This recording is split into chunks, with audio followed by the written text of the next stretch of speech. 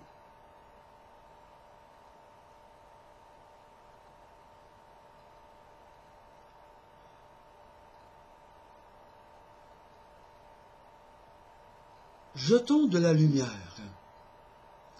en ne participant pas et jetons de la lumière en condamnant les œuvres infructueuses des ténèbres. Appelons les choses par leur nom. Oh, faisons-le avec douceur, avec compassion. Faisons-le avec miséricorde. Faisons-le avec humilité, avec patience. Soyons sages quand nous le faisons et comment nous le faisons. Quand nous reprenons, autant que possible, faisons-le en privé avec les gens que nous voulons reprendre. Si nos conjoints et nos enfants ne sont pas des enfants de lumière, oh, qu'ils puissent voir en nous la lumière, par nos œuvres, par nos actions de grâce, par le fait que nous confessons, par le fait que nous sommes attristés par le péché et que nous condamnons le péché.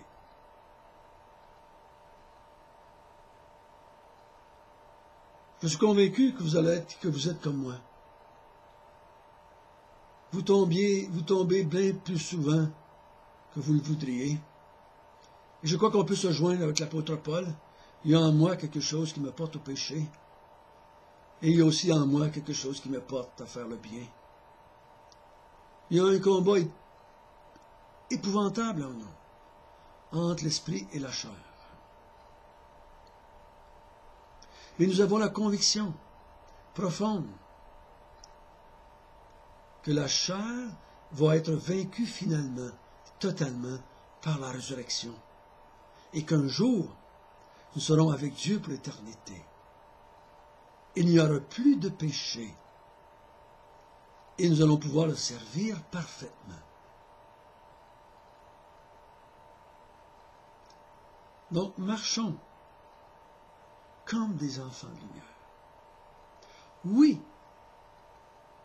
efforçons-nous dans la prière, dans les actions de grâce, à renoncer à ces choses, à ne pas participer à ces choses. Et par la grâce de Dieu, condamnons-les.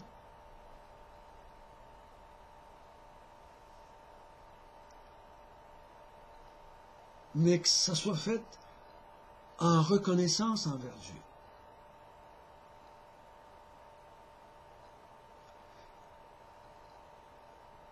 Encourageons-nous mutuellement à le faire. Et quand nous voyons des frères ou des sœurs qui ont des difficultés avec ces choses dans leur vie, faisons attention comment nous allons les reprendre.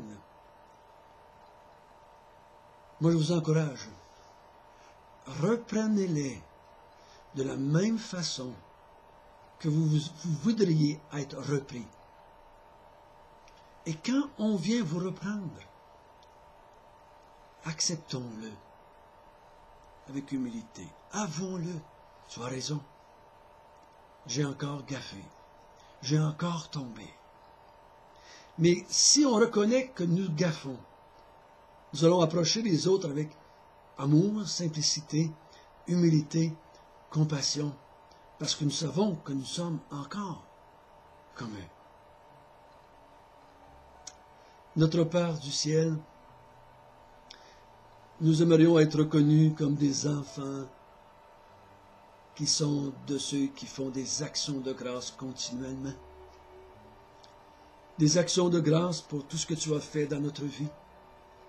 Des actions de grâce pour les richesses infinies que tu nous as données en Jésus-Christ. Et nous allons rendre grâce de plus en plus, ou à la même grandeur que nous comprenons ce qui nous a été fait en Jésus-Christ. Donne-nous la grâce de méditer jour après jour sur qui nous sommes, afin d'être de ceux qui rendent grâce de plus en plus. Et plus nous allons être reconnaissants de qui nous sommes, de ce qui nous arrive et de ce qui va nous arriver, plus ça va être facile de renoncer ou de ne pas prendre part et de condamner. Que ton esprit nous anime d'humilité, de patience et d'amour et de compassion et de miséricorde envers ceux qui sont encore dans les ténèbres. Parce que nous avons été avec eux pendant de nombreuses années. Et si nous en sommes sortis, c'est grâce à toi, uniquement grâce à toi, uniquement grâce à ta souveraineté, uniquement parce que tu nous as appelés et régénérés.